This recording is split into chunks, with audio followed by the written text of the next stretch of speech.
आप देख रहे हैं न्यूज ऑन ट्रैक, खबर पल भर में। भारत में नई संसद भवन बनकर तैयार, अनोखा होगा नया संसद भवन। भारत के केंद्रीय विस्टा पुनर्विकास परियोजना के हिस्से के रूप में तैयार हो रही है नई संसद भवन।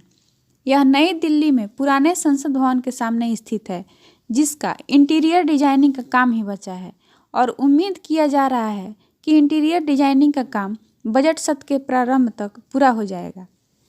7 लाख वर्ग फीट में फैले इस 4 मंजिला भवन का भू निर्माण समारोह 1 अक्टूबर 2020 को हुआ, जबकि आधारशिला प्रधानमंत्री नरेंद्र मोदी द्वारा 10 दिसंबर 2020 को रखी गई। कुल 862 करोड़ की लागत वाले इस त्रिकोणीय आकार के भवन के वास्तुकार विमल पटेल हैं, जबकि टाटा कंपनी के जिम्मे इसका निर्माण कार्य है। इसमें भविष्य को देखते हुए लोकसभा के 888 तथा राज्यसभा के 384 सदस्यों के बैठने की कुल क्षमता होगी। वर्तमान संसद भवन की 93 वर्षीय पुरानी संरचना के विपरीत नया भवन एक भूकंपरोधी संरचना होगी, जिसका जीवन काल 150 वर्षों से अधिक का होगा। इसमें भारत के विभिन्न हिस्सों के वास्तुशिल्प शैलियों को शामिल किया गया है। वर्तमान संसद भवन के विपरीत इसमें केंद्रीय हॉल नहीं होगा और लोकसभा कक्ष में ही संयुक्त सत्र आयोजित होगा। इमारत के बाकी हिस्सों में मंत्रियों और समिति के कमरे होंगे। नया संसद भवन वर्तमान संसद भवन की अपेक्षा लगभग 1 एकड़ ज़्यादा बड़ा है।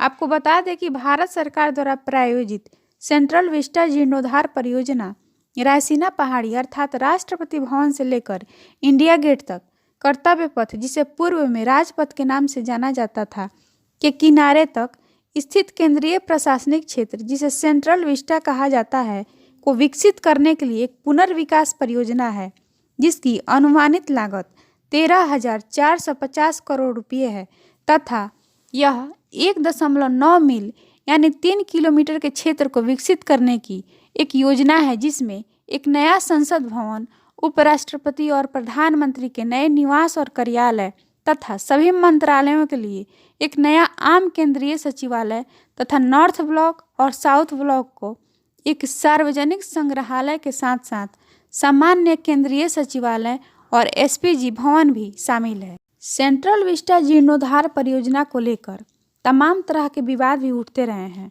हेरिटेज प्रेमियों, पर्यावरणविदों और कुछ विपक्षी दलों ने कोविड काल में देश पर अतिरिक्त बोझ 100 साल से अधिक पुराने पेड़ों को काटकर पर्यावरण को नुकसान पहुंचाने और पारदर्शिता का अभाव जैसे कई सवाल उठाए गए।